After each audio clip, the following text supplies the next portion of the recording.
Bueno, entonces, buenas tardes a todos y a todas y a todes. Bienvenidos a esta clase del día 8 de septiembre, ya arribándonos a la primavera, aunque, no sé, parece que está bastante lluvioso por todas partes.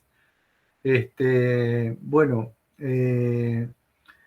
contento soy porque voy a compartir que Cristian hizo un concurso por un cargo docente ahí como ayudante en una materia de la facultad y lo ganó con un puntaje de 100, así que está bueno compartirlo. Los felicitamos a Cristian, que nos está ayudando con los temas de presupuesto, y siempre una alegría que un alumno pase a formar parte del cuerpo docente.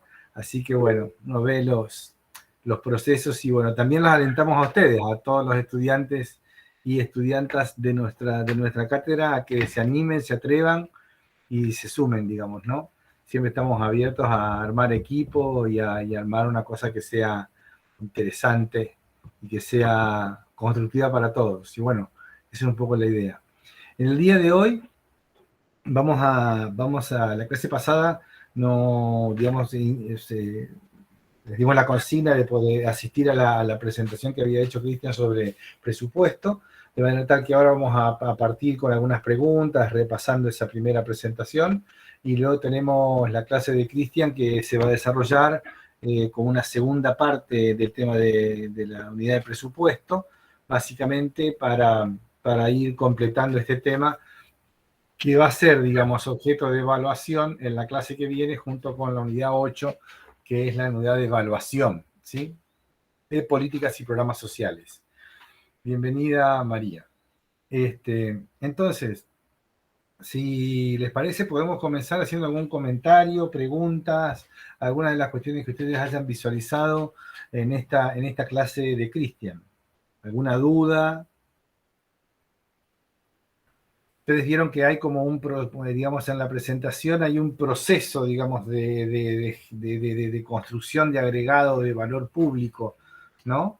Eso fue comprendido, fue entendido. No sé si vieron también, pudieron leer el artículo de Oscar Cetrángulo sobre planificación en un país federal. Yo con eso, con los esquemas que presentó sobre Ajá. valor público, cadena de valor público, me quedó medio flojo. Si lo podíamos como repasar brevemente, no sé si. Bueno, entonces ahí, no sé si te parece, Cristian, ¿querés repasar esa transparencia de la presentación de la Perdón, primera? se me cortó todo el audio, Mario. No escuché la pregunta de No, que Valentina. el tema de la cadena de agregado de valor público le quedó un poco, le precisa un poco más de precisiones porque quería ver un poco más de detalles. Claro, yo, A o ver, sea, el primer esquema, que es como el más simple, lo entiendo.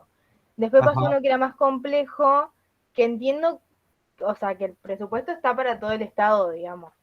Pero después como que era muy abstracto y quería ver si se podía como bajar un poco más a algún caso para entender el esquema este mucho más complejo, digamos. bueno, Que tenía como acor- 3 productos y demás. acordate que el presupuesto, nosotros decimos el presupuesto, pero cada municipio elabora su presupuesto, cada provincia elabora su presupuesto y el país, obviamente, cada país elabora su presupuesto específico, con lo cual la idea de el presupuesto público, digamos, es un presupuesto que está concatenado, pero que cada jurisdicción elabora su propio presupuesto, ¿no? Entonces, imagínate que sí, hay una cierta complejidad, pero en esto de la cadena, digamos, hay ahí como una idea de producción, ¿verdad? De valor, una idea de producción, una idea de generación de un valor agregado, digamos, ¿no? En esa utilización de ese recurso económico.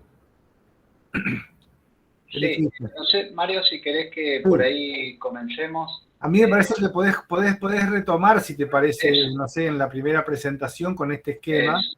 conversamos un poco sobre eso y después pasamos a la segunda parte, Después con el tema avanzamos. de gasto, con Exacto. el tema más específico de lo que es la estructura propia del presupuesto, ¿no? Así que sí, adelante.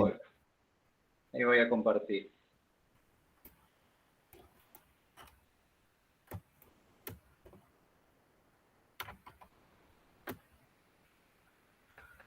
Bueno, Va, aquí muy bien. vamos.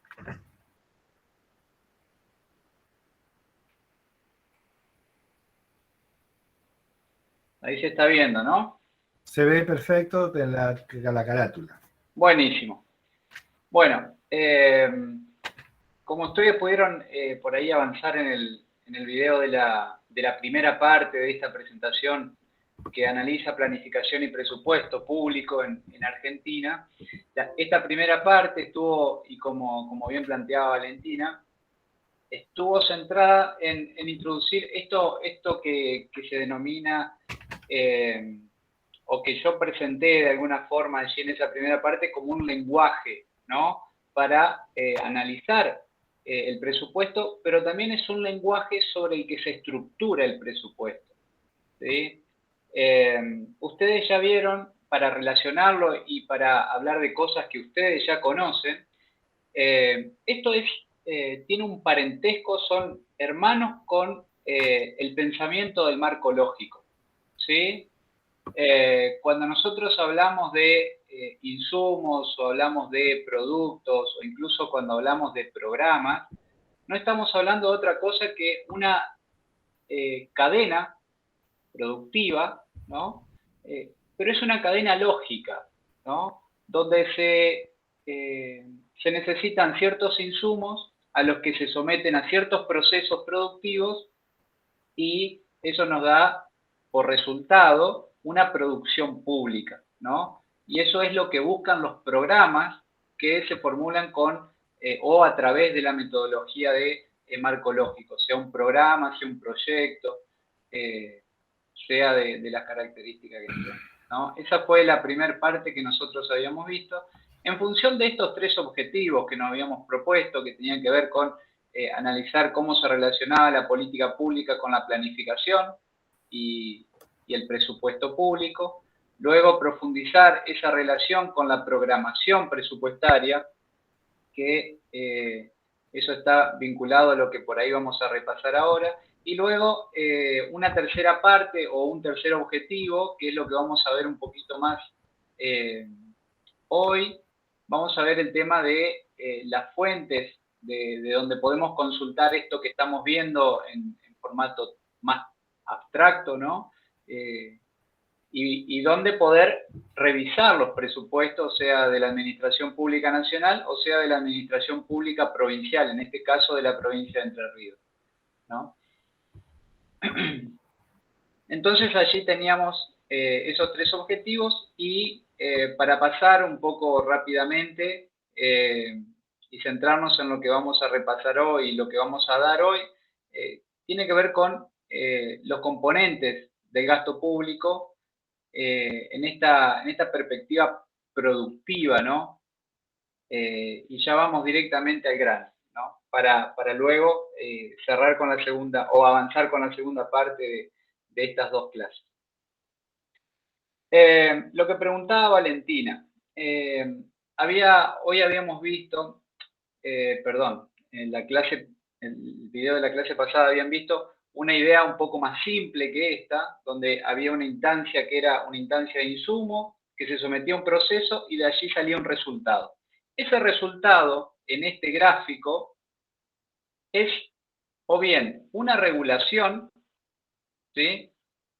Una regulación que puede ser una regulación del poder legislativo, puede ser una ley.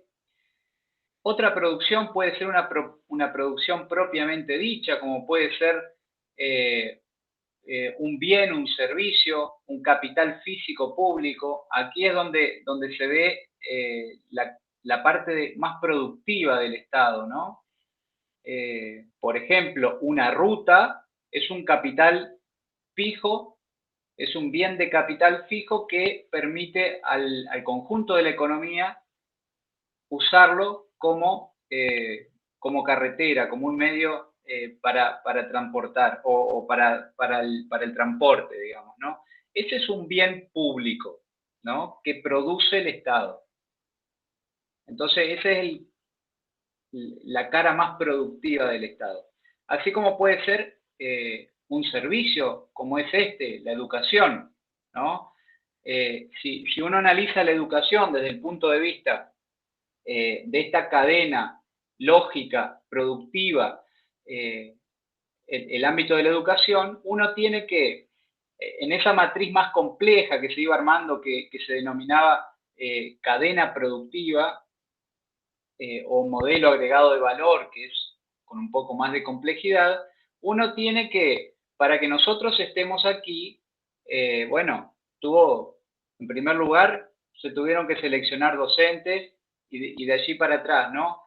Tuvo que haber un espacio institucional que se llama facultad, luego esa facultad se inserta en un espacio institucional que se llama universidad, y esto que lo decimos así como muy abstractamente, tiene que tener un asiento concreto, es decir, se tienen que activar en determinados organismos públicos, como es la Secretaría de Políticas Universitarias, por ejemplo, a nivel nacional, que esta carrera esté acreditada. Eso necesita que personas acrediten la carrera, que personas que liberan los fondos para los docentes, liberen los fondos mensualmente, que anualmente se planifique el presupuesto universitario, etcétera. Y esas son distintas acciones y actividades que forman parte de un programa que, incluso después lo podemos ver, pero un programa que se llama Políticas de Educación Superior, ¿no? Todas estas actividades que tienen que ver y que están detrás del telón de fondo de esto que estamos haciendo nosotros acá, es todo lo que aparecía a ver, déjenme buscarlo, en ese cuadro que era un poco complejo, como decía Valentina, en este cuadrito, donde nosotros podemos decir que esta clase es un producto, ¿no? Esta clase es un producto aquí, pero para eso tuvieron que suceder diferentes actividades previas, que se llamarían, en el caso de este modelo agregado de valor, son producciones intermedias directas. ¿Por qué? Porque están relacionadas directamente con el producto final que ustedes ahora, en este momento, están consumiendo, para decirlo en términos más simples, ¿no? Pero aquí, dentro de esta caja, que a menudo se denomina caja negra, porque el Estado, dependiendo de las teorías con las que se observa, se puede denominar como una caja negra en la que no se sabe qué es lo que sucede. Bueno, este enfoque del modelo agregado de valor público lo que hace es abrir esa caja, y lo abre desde el punto de vista, pero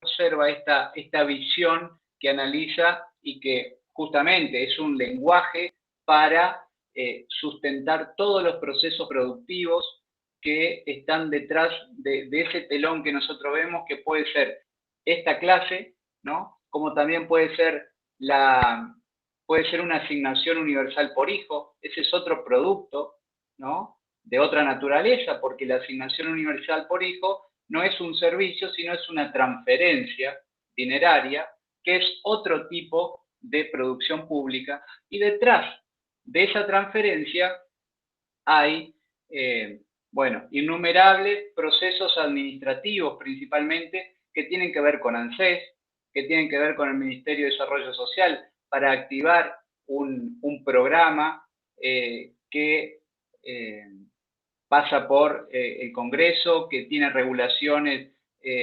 administrativas desde el Poder Ejecutivo, que impone condicionamientos para recibir una ayuda, una transferencia. Y todos esos procesos administrativos, que se los puede ver desde el punto de vista justamente administrativo, tienen que estar contemplados, ¿no?, dentro del presupuesto. Volvamos al ejemplo de la educación o de esta clase. Y algo muy simple, ¿no? Si la facultad no destinaría un personal para organizar el horario de las clases, nosotros llegaríamos y nos chocaríamos con que todos quieren ocupar el aula 2, ¿no? O quieren ocupar esta sala de Google Meet, ¿no es cierto? Bueno, eso se resuelve con una persona, con una operación que tiene un mandato que dice, bueno, esta persona se va a dedicar a definir y a otorgar el permiso para que determinada materia se dicte en determinado lugar. Eso es parte, de alguna forma, es parte, ¿no?, de una operación que va por otro canal, va por otro lugar, pero se complementa con la operación que decíamos hoy, dando un ejemplo muy burdo, ¿no?, de esta clase, que tenía que ver con que nosotros teníamos que estar acá para dar la clase, ¿no? Entonces los docentes también son parte de este proceso productivo, pero corren por otro lugar, ¿no? Y así podemos seguir hacia atrás, ¿no? Esto piénsenlo como una cadena productiva en la que cada operación tiene hacia atrás y hacia adelante, tiene diferentes procesos productivos, ¿no? Si bien se la puede, de hecho se la critica un poco a esta visión más productivista porque da cuenta de que siempre tiene que haber un producto, ¿no? Y a veces la cuestión es, por ejemplo, una ley, ¿es un producto? Bueno, la regulación del comportamiento puede considerarse también un producto, ¿no?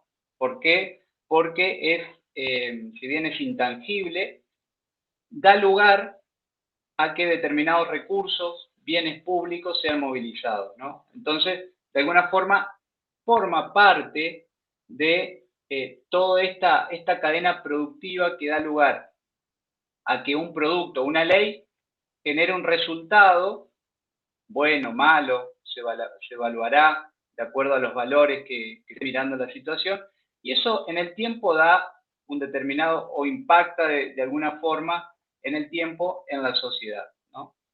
Y ahora volvemos un poco a esta otra imagen que es un poco más compleja y que de alguna manera está representando estos tres tipos de bienes o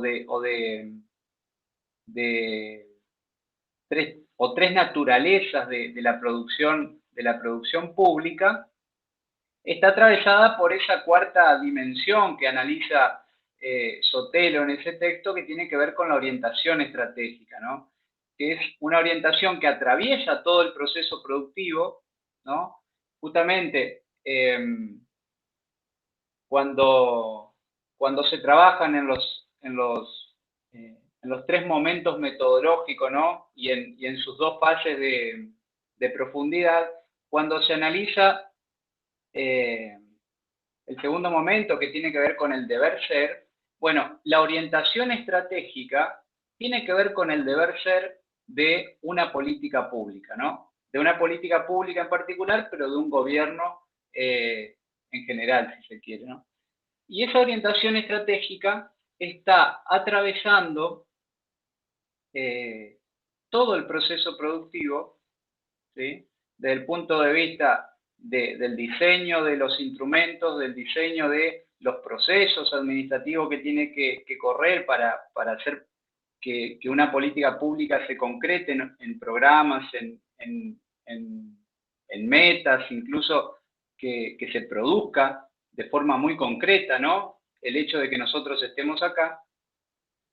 Esa orientación estratégica también atraviesa y asegura de alguna forma, o intenta asegurar, que ese producto tenga el resultado y el impacto esperado, ¿no? Entonces ahí intervienen otros elementos como son la defensa o la argumentación y defensa, ¿no?, de una política, ¿sí?, y todo lo que es el proceso de legitimación de una política. Y esto tiene que ver con un carácter mucho más político que lo que se podría observar en este proceso productivo, ¿no? Si bien ese proceso productivo está atravesado por la valoración, la dirección y la orientación estratégica de un gobierno en particular. Voy a ver si puedo hacer un ejemplo, si me permitís, Cristian, voy a hacer como un ejemplo. A ver, fijémonos acá, tenemos regulación, medidas de políticas, ¿no? Entonces voy a dar un ejemplo. Regulación, Ley Federal de Educación Pública, digamos, ¿no? Es la ley que regula la educación pública en la Argentina. no podríamos tener presupuesto educativo sin ley educativa. O sea, porque ahí tenemos directamente, ahí se miró, se analizó y dijo, no, tenemos que hacer una ley de educación pública, la ley federal de educación, ¿verdad?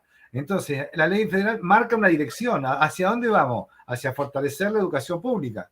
Esa es una medida política, clarísima, digamos, junto con otras leyes que van contribuyendo a eso. Bueno, muy bien, tenemos la ley. ¿Qué tenemos que hacer? Producir ahora, ¿verdad?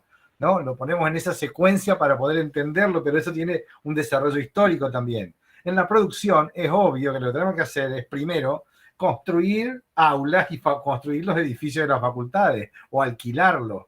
Y ahí tenemos capital fijo público, ¿sí? Donde dice el producto ahí es que tenemos, digamos, en nuestra Facultad de Trabajo Social un edificio nuevo. Antes usábamos un edificio prestado. Ahora, cuando se invirtió, entonces, gracias a la ley de educación, más a la ley de desarrollo de la infraestructura educativa, que también está ligada a la ley de educación federal, se construyó, digamos, a través de la Secretaría de Políticas Universitarias, fortaleciendo la estructura de la Facultad de Trabajo Social de Paraná, de la UNER, un edificio para que demos clase.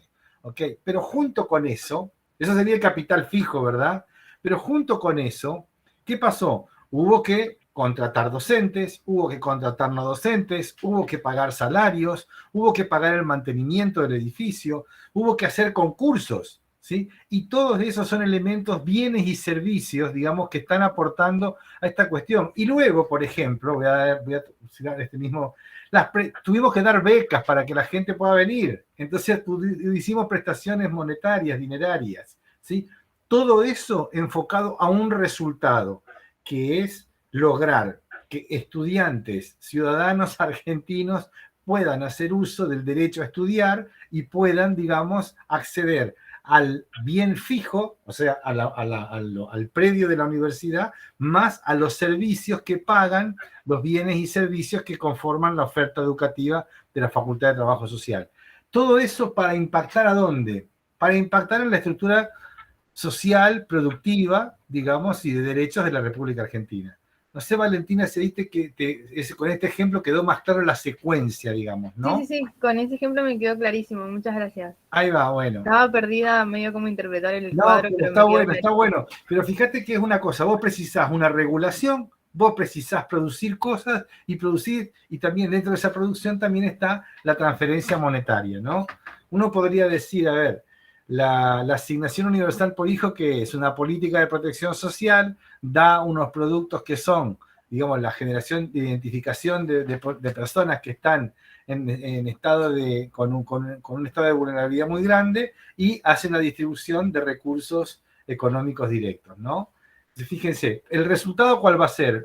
Aportar a la canasta básica alimentaria de los hogares. El impacto, que los hogares tengan mejores condiciones para poder cubrir sus cuotas alimentarias y su cuota de gastos, digamos, fortaleciendo el ingreso del hogar, ¿no? Y generando mejores condiciones de vida en ese hogar, ¿ok? Entonces ahí tenemos otro ejemplo más vinculado con este tema social. Muy bien, ahí están los ejemplos. Adelante. Por ahí para ir cerrando y dar paso a lo siguiente, nada más decir que esta forma de ver, incluso de ver a una política pública, como podría ser la asignación universal por hijo, tiene su sentido en el modo en que sirve justamente para todo lo que es el proceso presupuestario, ¿no? Una política que no pueda expresarse a través de este lenguaje no encuentra la forma de ser financiada, ¿sí? Ese es el punto clave de tener al menos alguna noción acerca de cómo es el proceso productivo de una política pública, cómo se produce, cómo se alcanza un resultado o en realidad una producción pública a través de un programa, por ejemplo. Tiene su importancia en que si no se puede expresar a través de este lenguaje, a través de reconocer que una política pública necesita insumos, necesita operaciones, necesita acciones que son terminales, que son intermedias, si no se puede expresar en ese lenguaje, no encuentra un lugar en el presupuesto. Básicamente esto es así, y esto lo dice la ley que organiza las finanzas gubernamentales en Argentina. ¿Sí? ¿Por qué? Porque si no se puede expresar de esta forma, el recurso se tiene que asignar de una forma muy general.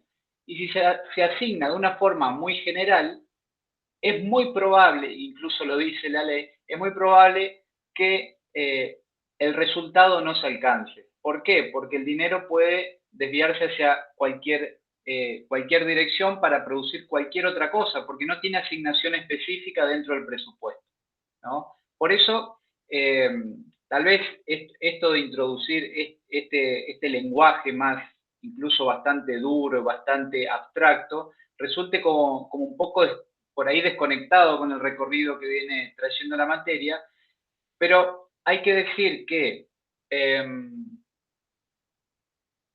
en los últimos años esto ha alcanzado notoriedad porque se le ha dado al Estado la importancia desde el punto de vista productivo, ¿no? De reconocer que el Estado produce y tiene una producción pública que es importante. Y eso es un elemento que hacía algunos años que no era, o no, al menos no tenía ese reconocimiento, y esto cada vez está teniendo mayor lugar. ¿Por qué? Porque básicamente este lenguaje, esta incorporación de este lenguaje, no es algo que Argentina por motus propio haya incorporado, sino que esto tiene que ver con una reglamentación que básicamente sucedió en los años 90, que tenía que ver con metodologías para ordenar el presupuesto, ¿sí? Entonces, eso hizo que se controle el gasto, ¿sí? Pero también que sea o que exista la posibilidad de ordenar el presupuesto de una manera en la que se puedan reconocer las cadenas productivas que se dan al interior del Estado, ¿no? Bueno, para avanzar con la parte que tendríamos hoy, que es básicamente trabajar con el presupuesto, ¿sí?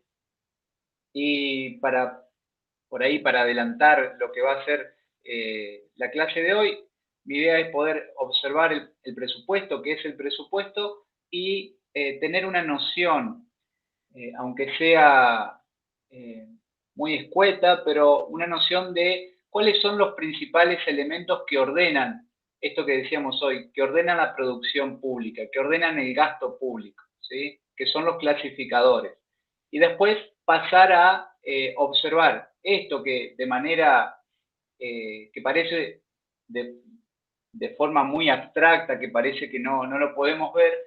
Vamos a ir a la fuente y ustedes van a ver la utilidad que tiene conocer este lenguaje, tener noción de cómo se organiza el presupuesto para los fines, sea de análisis de política pública, sea incluso para formulación de política pública, sea incluso también para los momentos metodológicos de la planificación, ¿sí? Y cómo la importancia de observar el presupuesto al momento de los 3 momentos o de los 6 momentos metodológicos para pensar programas, para analizar situaciones, etc.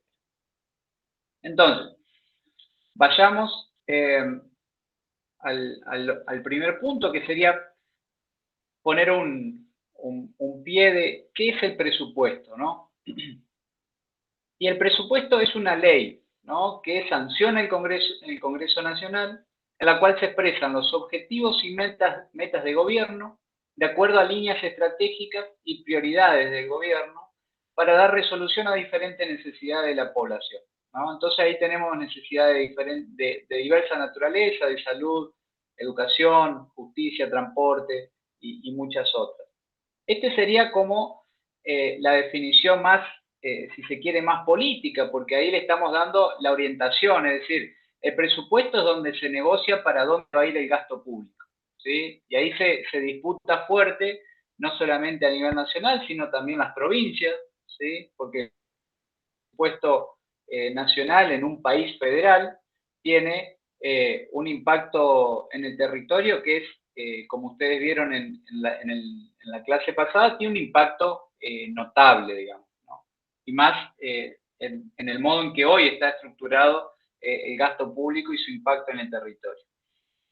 Pero el presupuesto público, y retomando esta idea más productiva, es un instrumento de gestión del Estado, ¿sí? Un instrumento del sector público en general, y por medio del cual se asignan y se ejecutan los recursos destinados a la producción pública, esto que veíamos hace un momento, para efectuar prestaciones de bienes o servicios, prestaciones dinerarias, lo que serían las transferencias, o para la formación de capital fijo, ¿no?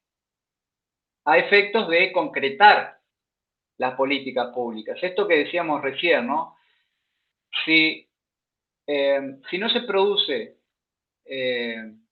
los efectos productivos del Estado, las políticas públicas no se concretan, ¿sí?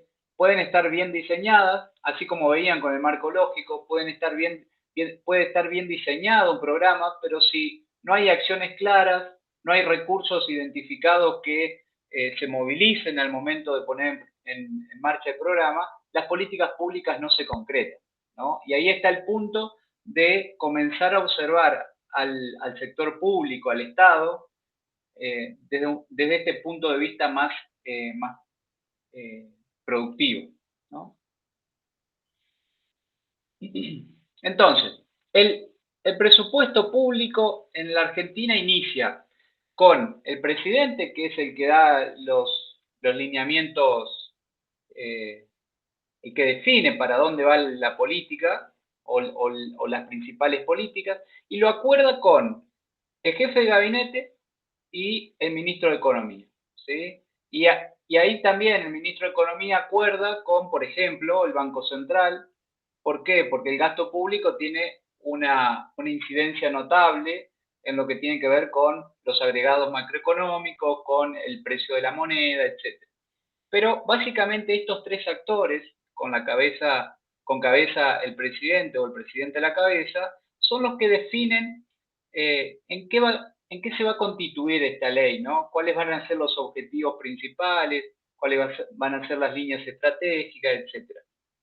¿Y quién lo hace concretamente? Lo hace la Oficina Nacional de Presupuesto. La Oficina Nacional de Presupuesto, en un inicio, formula el presupuesto, ¿sí? Es una ley que tiene muchos artículos en donde se define qué es lo que se va a hacer en cada sector de política pública. Y es un proceso que inicia entre marzo y abril hasta septiembre, y en septiembre se envía un mensaje al Congreso de la Nación y se dice: hay una idea de proyecto de ley para el presupuesto nacional del año siguiente, ¿no? Es decir, hoy estamos en septiembre, estamos formulando el presupuesto del año 22 o del 2022, y ya se envió un mensaje al Congreso de la Nación. Lo recibe la Comisión de Asuntos Presupuestarios y comienza todo el proceso que luego va a pasar a discutirse en el Congreso de la Nación. Y allí se va a dar todo lo que tiene que ver con todos los lobbies que van a tener lugar, y acá está la disputa más fuerte desde el punto de vista de los senadores como de los diputados, y acá está la negociación más encarnizada, digamos. Ahí se discute a qué sectores se van a ajustar las partidas, cómo se va a resolver, cómo se va a negociar todo lo que tenga que ver con el gasto destinado a las provincias, qué obras se van a destinar a qué provincias, y ahí va a haber un proceso de negociación en el cual obviamente se entra en un proceso de acuerdo, de diálogo, de acuerdo político entre el oficialismo, la oposición, etc. Hay toda una dinámica de acuerdos y de negociación, ¿no? Ese es el lugar donde más se discute el presupuesto. Yo diría también, perdón, Cristian, ¿no? Porque es acuerdo, negociación y brutales presiones de los grupos, ¿no? Y Sí, los lobbies. Ahí, ¿no? efectivamente, es el lugar del lobby, digamos, ¿no? Es el lugar De, exacto, es el lugar del cabildeo, es el lugar del es, lobby. ¿Quiénes son los que ahí, hacen lobby? Para dar ejemplos, digamos, porque de experiencias de discutir algún presupuesto del Ministerio de Desarrollo Social con la Comisión de Presupuesto de la Cámara de Diputados, viene el Fondo Nacional del Tabaco, que en vez de que el Estado le dé 30 millones, quiere 45, vienen las organizaciones del campo, vienen los sindicatos y dicen que hay que cuidado con las obras sociales que no se toquen. Ahí, en esa comisión de presupuesto de la Cámara de Diputados, viene todo el pueblo que quiere presionar y que son grupos que tienen interés en esta ley, ¿sí? Que se cuide, que no se toquen las asignaciones que estaban el año pasado y que quieren que todo siga igual o que quieren que se modifique y que se aumente, ¿sí? Pero entonces, esto es un campo de acuerdo, de negociación y de presiones muy fuertes y acá se define en gran parte la direccionalidad del presupuesto también, ¿verdad? Porque el exacto. Poder Ejecutivo hizo una propuesta, pero finalmente son los partidos políticos que componen las dos cámaras los que terminan, digamos, acomodando y consensuando las cosas para que la ley pueda salir. Ha habido años donde no se aprobó la ley de presupuesto, ¿recuerdan? Sí, ¿No? Que es, se aprobaba, digamos, a libro cerrado el presupuesto del año anterior, porque no hubo acuerdos, digamos, ¿no?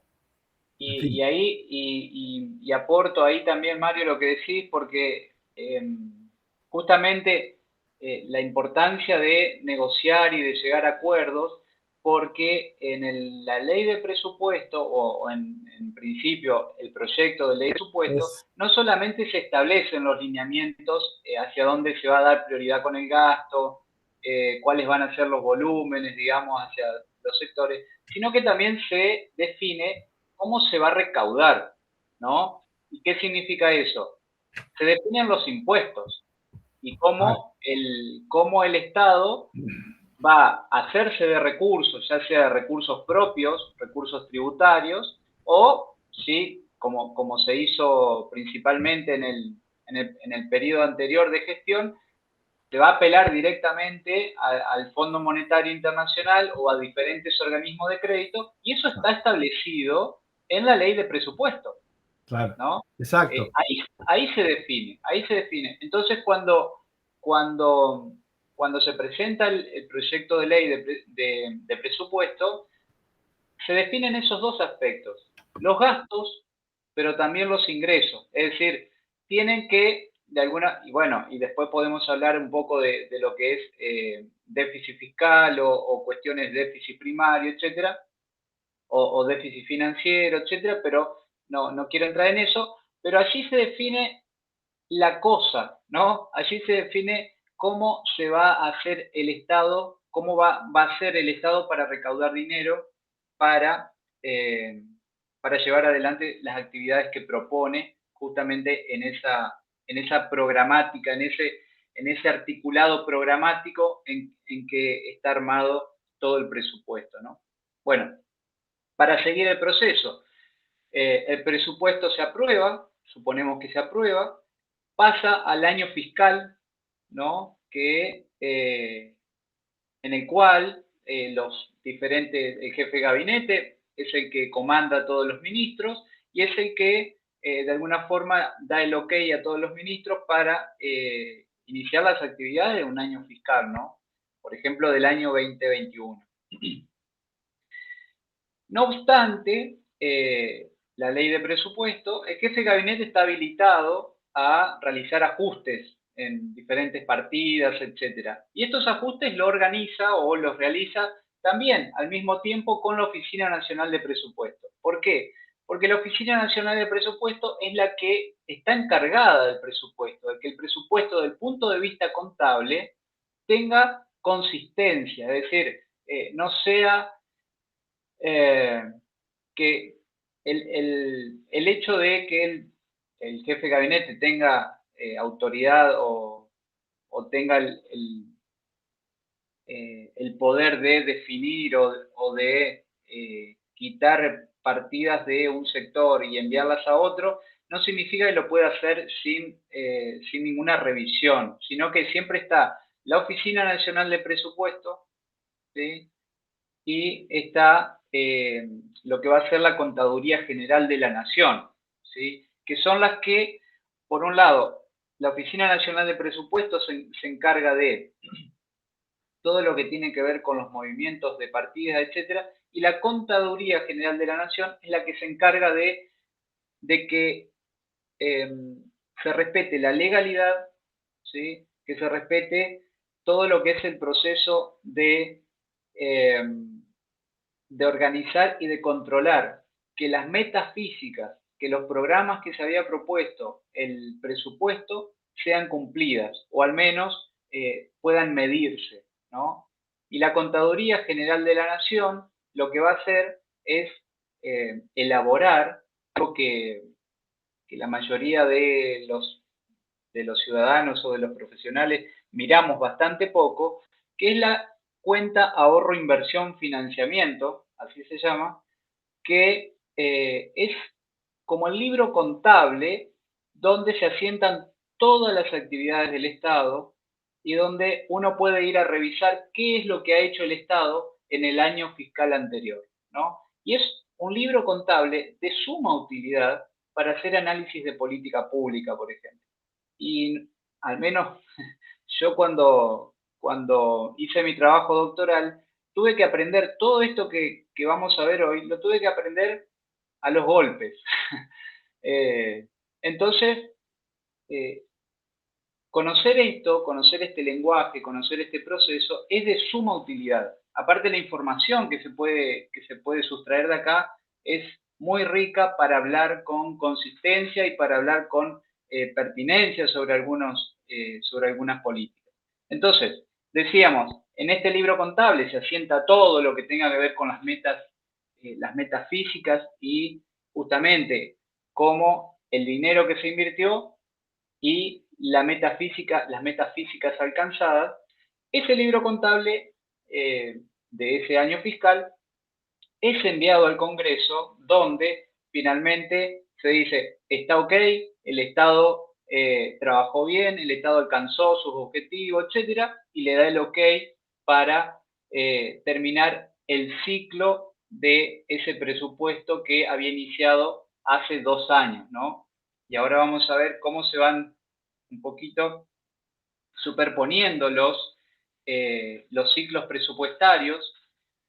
Por ejemplo, en este momento, ahora, se está elaborando el presupuesto 2022, ¿no? Estamos en septiembre, pero se está ejecutando el presupuesto, perdón, se está ejecutando el presupuesto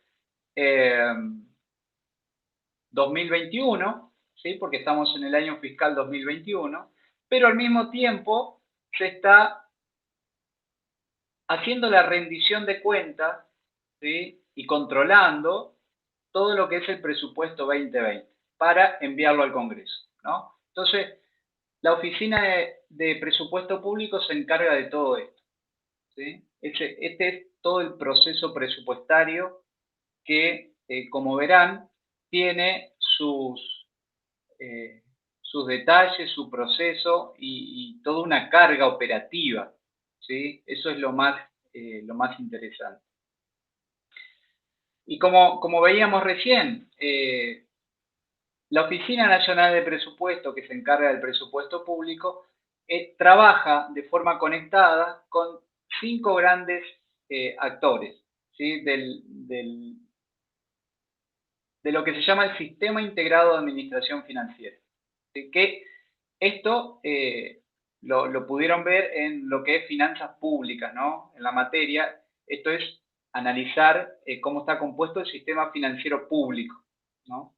Entonces tenemos, por un lado, la Oficina Nacional de Presupuesto, que trabaja con la tesorería. ¿Qué es la tesorería? Es la que emite el dinero, ¿no? Es la caja, ¿no? Después tenemos la Oficina Nacional de Crédito Público, que se encarga de todo lo que tenga que ver con el crédito, ¿sí? Todo lo que tenga que ver con endeudamiento público, sea interno, sea externo.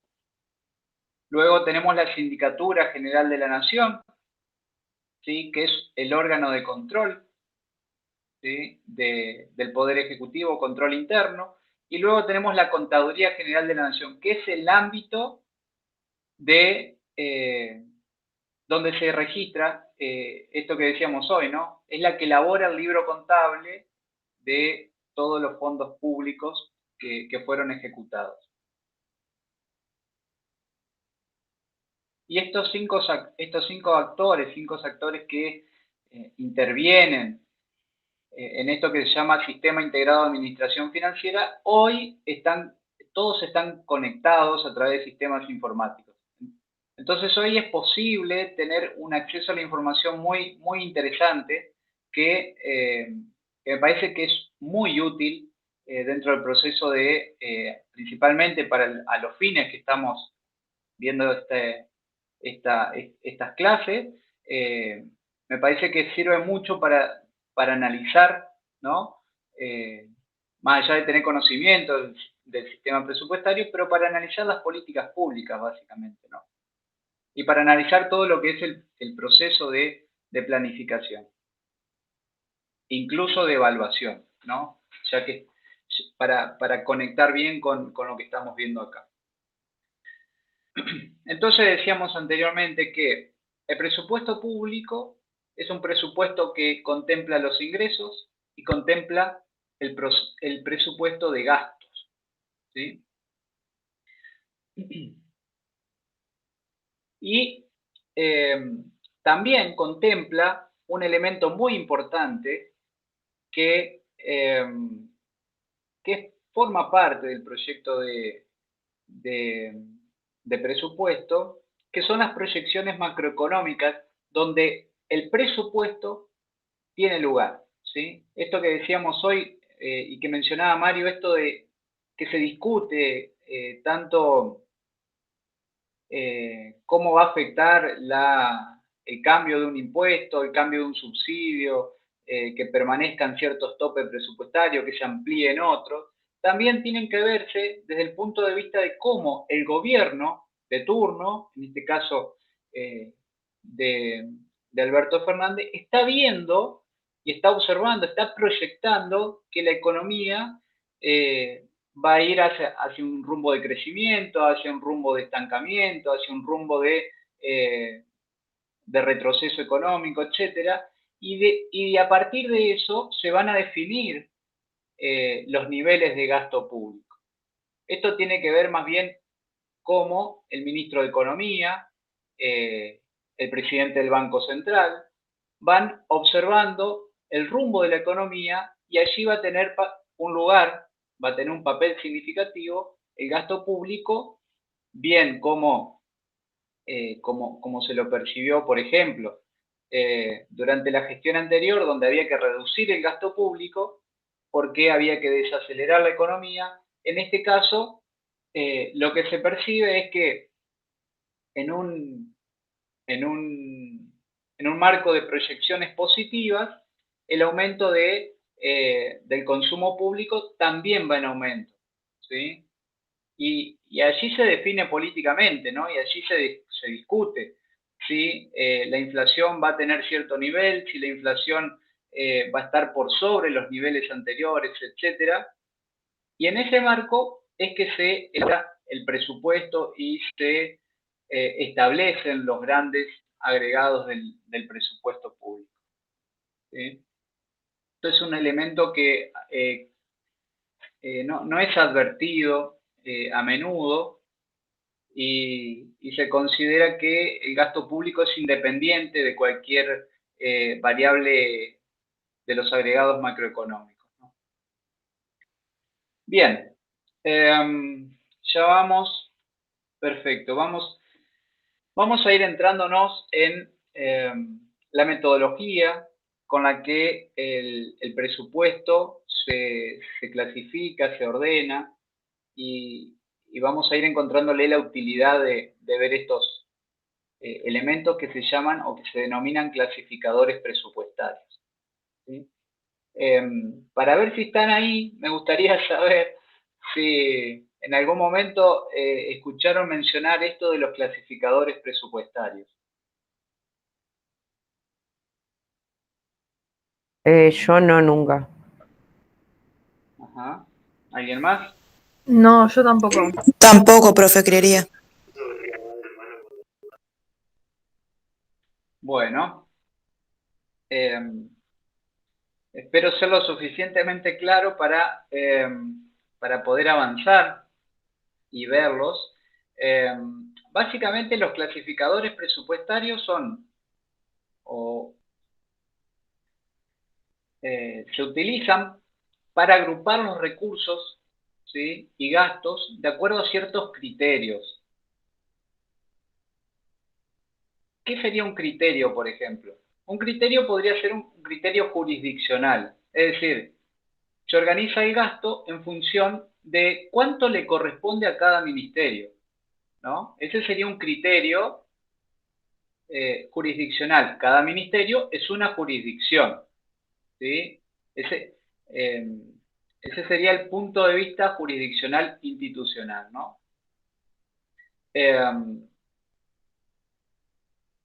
Y estos clasificadores conforman un sistema de información ajustado a las necesidades del gobierno y de los organismos internacionales, que llevan estadísticas sobre los sectores públicos nacionales, ¿sí? Y esto es lo que le decía hoy, un poquito antes, posibilitando un análisis objetivo de las acciones ejecutadas por el sector público. Es decir, que nosotros podemos comparar la forma en que Brasil, en que Chile, en que Bolivia, en que Colombia gasta, ¿sí?, o realiza la ejecución de su gasto público, y la podemos comparar con el modo en que lo hace Argentina. Cuánto destina a ciertos sectores, cuánto destina a ciencia y tecnología, a educación. Y eso es posible gracias a que existen estos clasificadores, y estos clasificadores permiten la comparabilidad, ¿sí?, de la clasificación del gasto, ¿sí? Ahora, esto que vemos como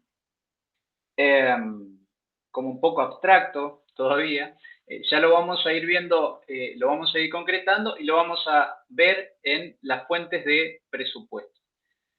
El conjunto de clasificaciones presupuestarias representa un mecanismo fundamental para el registro de la información relativa al proceso de recursos y de gastos de la actividad pública.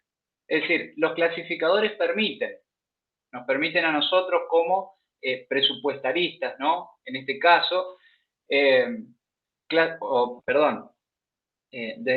el punto de vista del presupuesto, si nosotros estamos, por ejemplo, en un organismo público, nos permite dar información a la Oficina Nacional de Presupuesto de cómo yo, como organismo, Secretaría de Niñez, Adolescencia y Familia, voy a llevar a cabo mis acciones, qué objetivos voy a buscar, a través de qué programa voy a organizar mi proceso productivo, y estos clasificadores le va a permitir a la Oficina Nacional de Presupuesto organizar toda esa información y, como les decía hoy, si no se puede expresar desde el punto de vista desde el punto de vista productivo, como veíamos hoy, entre objetivos, metas, actividades centrales, actividades comunes, como vamos a ver en un rato, ese presupuesto no se puede,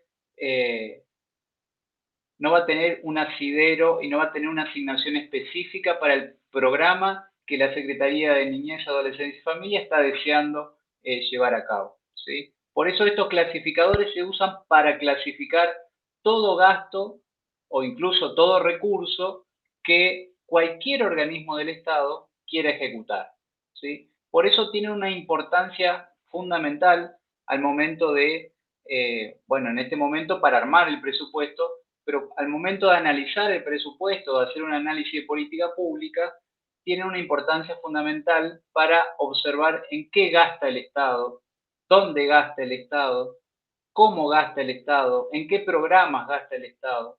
Y eso, el uso de estos clasificadores nos permite observar estas cosas, ¿sí? Cristian, te hago una consulta, ¿cómo andás? Hola. Estos clasificadores sirven, yo entendí, porque me quedé medio confundida con la idea de los clasificadores, te sirven para comparar el presupuesto en Argentina, digamos, o sea, cómo gasta el presupuesto Argentina con otros países, por ejemplo. Y tienen como índice, o sea, los clasificadores tienen como índices, no sé si se dice internacionales, pero es común a todos o cómo lo hacen. O sea, todos los países tienen los mismos clasificadores y desde ahí comparás el presupuesto de acá con el de otro. Eso lo tienen acordado, digamos. Exactamente. Esto sucedió básicamente en la década del 90. En un proceso de ajuste muy fuerte del gasto público, el Fondo Monetario, junto con la OCDE, junto con diferentes organismos internacionales, ¿cómo decirlo? Comenzaron a introducir metodologías que permitan el control del gasto, ¿sí? Y a través de esa introducción se introduce todo lo que tiene que ver con clasificadores con la complejidad que hoy los tenemos, ¿sí? Antes, yo tenía una filmina un poco por ahí, pero no sé dónde está, pero antes, por ejemplo, hasta la década del 90, principios de la década, año 92, 93, todo el proceso presupuestario se hacía observando nada más el recurso, es decir, el dinero, ¿no? Desde la década del 90 se comenzó a elaborar los presupuestos a través del presupuesto por programa, ¿sí? En la elaboración teórica y metodológica, por ejemplo, estuvo Carlos Matus haciendo un aporte muy, muy importante para pensar el presupuesto por programa. Y eso es lo que hasta hoy tenemos, ¿sí? Y hoy el paradigma emergente es el presupuesto por resultados, pero es solo emergente en la medida en que todavía no ha sido totalmente asimilado por lo que se llaman las cuentas públicas o las finanzas públicas del Estado. Y eso, bueno, está en proceso, ¿no? Pero respondiendo estrictamente a la pregunta, estos clasificadores los usa prácticamente todos los países del mundo que acogen esta metodología, pero también las provincias, ¿sí? Las provincias, incluso los municipios, ¿sí? Hay algunas provincias que realizan ajustes metodológicos, por ejemplo, Córdoba tiene una forma de clasificar el presupuesto que difiere con la provincia de Entre Ríos. Pero si uno sabe reconocer esas diferencias, puede comparar el presupuesto de Córdoba con el presupuesto de Entre Ríos, porque uno tiene las herramientas para identificar esas diferencias, ¿sí? Pero si uno no entiende de qué se tratan los clasificadores, es como que estamos hablando en otro idioma. Por eso la importancia de reconocer para qué sirven, qué son los clasificadores y la utilidad de observar los clasificadores al momento de comparar gastos públicos. Sí, eso, a ver, los clasificadores son, digamos, más allá de que, digamos, se hayan instalado en los años 90, es un ordenador para el gobierno, digamos, porque si decimos que la ley de presupuesto es el principal elemento de planificación de una gestión gubernamental pública, entonces yo puedo tener una bolsa negra, una caja negra en la tesorería y en la oficina de elaboración del presupuesto provincial y no tengo ni idea de cuánto tengo y cuánto no tengo. O sea que lo primero y principal, digamos, de tener estos clasificadores ordenados es que esto me ayuda a saber cuánto tengo para cada finalidad, cuánto tengo para cada cosa, cuánto tengo para construir rutas, cuánto tengo para pagar becas, cuánto tengo, o sea, y me da una idea, digamos, los clasificadores nos dan una idea de ingresos y egresos. ¿De dónde voy a sacar la plata para ponerla dónde? ¿Ok? Entonces, este es el sentido más interesante. Lo otro, digamos, la clasificación. Entonces, básicamente lo que decimos es, los clasificadores presupuestarios son ordenadores, Laura, ordenadores. Es como si vos decís, mirá, espera, yo no puedo agarrar la billetera y salir a comprar cualquier cosa en mi casa. ¿Me entendés? Tengo que decir, mirá, voy a comprar tanto de alimento, voy a pagar tanto de alquiler, voy a pagar tanto de servicios. Y si yo no tengo una previsión de eso y me gasto todo en alimentos, no voy a pagar la luz. ¿Sí? Entonces, a ver, digo simplificándolo al extremo, ¿no? Pero el Estado tiene que decir, el Estado paga la luz. ¿saben qué? El Estado paga la luz, ¿sí? Entonces, en el presupuesto universitario hay un pago, sí, hay un pago para servicios, digamos, para servicios, digamos, en general, servicios públicos, teléfono, etcétera. Es un organizador del gasto, pero también, en Nazarena, pero también es un organizador de los ingresos, ¿sí? Porque justamente lo que vamos a hacer acá es ver de dónde viene, cómo lo clasificamos y cómo lo vamos a gastar, ¿no? Entonces, básicamente, sí, es una tarea de gobierno. retomé, perdón Mario, que introduje esto Sí, de los organismos sí. internacionales y no lo hago No, no. en un sentido valorativo, por el contrario. No, Yo creo que estos son aportes muy interesantes que justamente permiten ordenar y permiten clasificar el gasto, porque como bien decía Mario, cuando el gasto se clasificaba desde el punto de vista de los recursos, era una bolsa, efectivamente una bolsa negra, porque no se sabía para qué se gastaba, qué se producía, en qué se gastaba, en qué objeto económico, si se pagaban sueldos, si se compraba maquinaria, si se y no producía se sabía capital si se fijo. lograba algo o no se lograba nada, no se podía evaluar.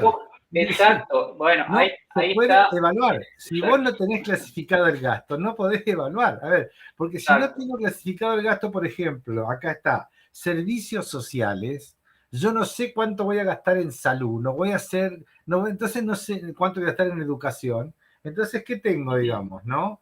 Tengo un caos, yo no sé qué resultado estoy logrando. Estoy erogando cosas desde el Estado, pero no sé qué resultado estoy logrando. ¿Sí? Entonces, también ahí está un poco la idea de este organizador, acá creo que va quedando más claro el tema de los clasificadores. Fíjense, los servicios económicos, ¿qué son lo que genera? Las finalidades de los servicios sociales, ¿no? La administración, lo que cuesta gobernar.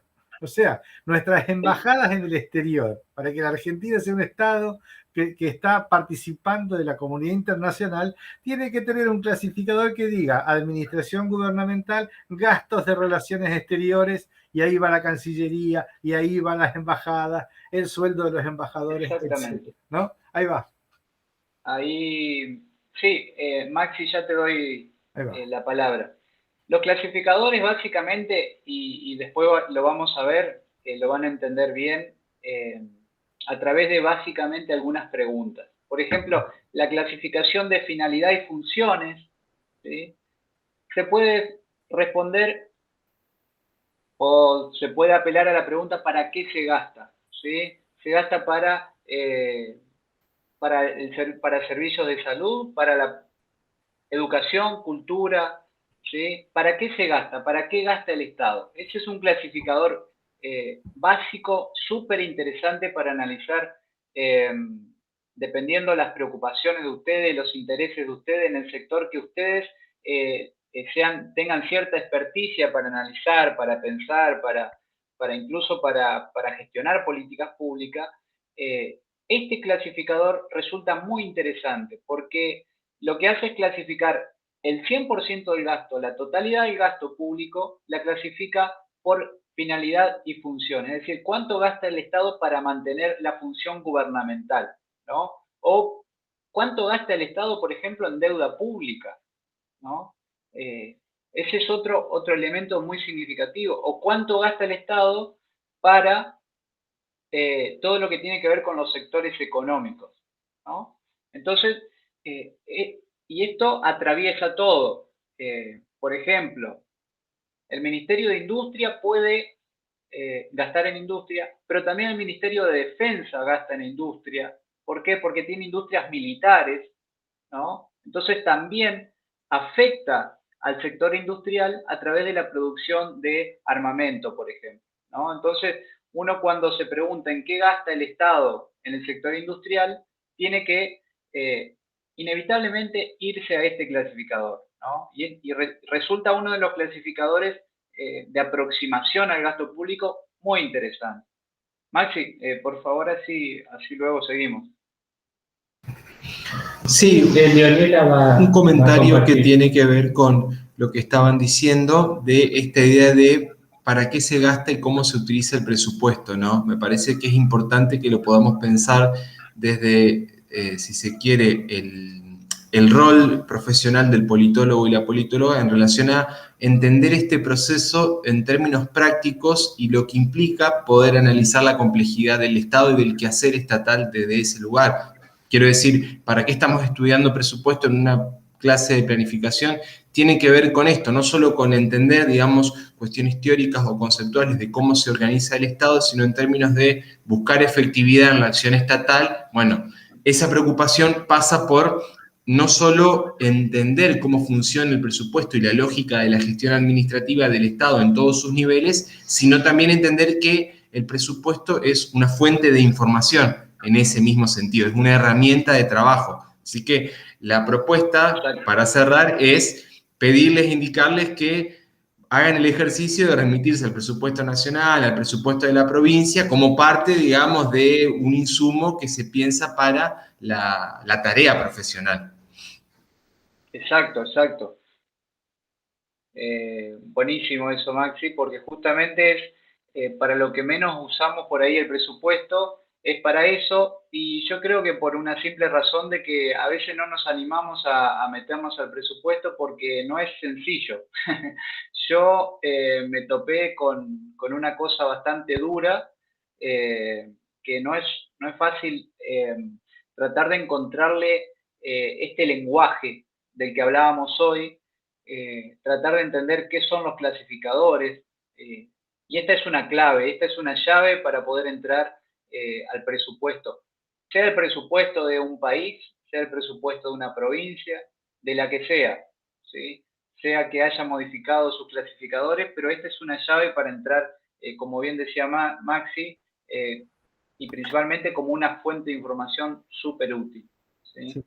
Ahí tal vez decir que lo que uno va a ver cuando vas a ver una partida presupuestaria, que es otra palabra como mágica, ¿verdad? Las partidas presupuestarias, ¿no? ¿Qué va a decir? Hay 5 finalidades. Finalidad 1, 2, 3, 4, 5. Dentro de la finalidad 1, servicios sociales, salud, promoción social, seguridad, 1.1, 1.2, 1.3, 1.4, y adentro de salud, los programas de salud, y adentro de cada programa, cada línea que se va a gastar, y adentro de cada línea que se va a gastar, el para qué concreto que va a ser, digamos, que vamos a tener que tener el comprobante de lo que gastamos cuando compramos las camas para tener más camas para el COVID, ¿ok? Entonces, ¿dónde empezamos para comprar el COVID? Fuimos a la finalidad 1, que era servicios sociales, 1.1, que era salud, y ahí vimos cuánta plata teníamos. ¿Y qué pasó si no teníamos, no nos alcanzaba ahí? Tuvimos que ir a otra finalidad y sacar de esa finalidad para poner en la finalidad 1.1, porque salud era prioritario. ¿Se entiende entonces el clasificador cómo funciona? ¿No? Tiene este sentido práctico. Por supuesto que lo dice Cristian, que hay una complejidad, porque esto, imagínense ustedes, por todo el funcionamiento de la estructura del Estado Nacional. Exacto, porque ¿no? el presupuesto de salud no solo lo maneja el Ministerio de Salud. Exacto. ¿Sí? Que eso lo vamos a ver ahora, y esa es la complejidad que comienza a emerger acá, cuando uno comienza a cruzar con otros clasificadores. Las combinaciones de clasificadores. Exacto, ¿no? Como por ejemplo, ¿qué tipo de gasto? ¿No? Que es, esta es la denominación por ahí más binaria que hay, y más tradicional, que tiene que ver con el gasto de capital y gastos corrientes, es decir, los gastos corrientes habituales y los gastos de inversión, ¿no? Que esto tiene que ver con, por un lado, con todo los gastos que habitualmente realiza el Estado, y los otros son los gastos que se realizan una vez para construir un capital físico, una ruta, una escuela, la refacción de un edificio, etc.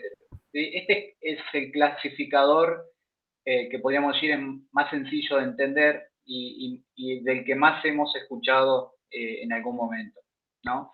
Pero después tenemos otro tipo de clasificador, que por ahí lo fui mencionando, y que responde de alguna forma a la pregunta de ¿quién gasta? ¿No? Entonces ahí podemos nosotros observar que tenemos diferentes instituciones.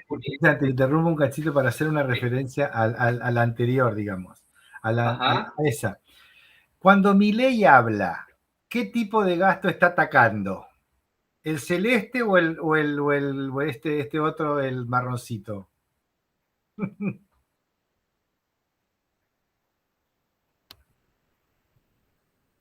Sí. No lo escuché mucho, pero creo que el marroncito.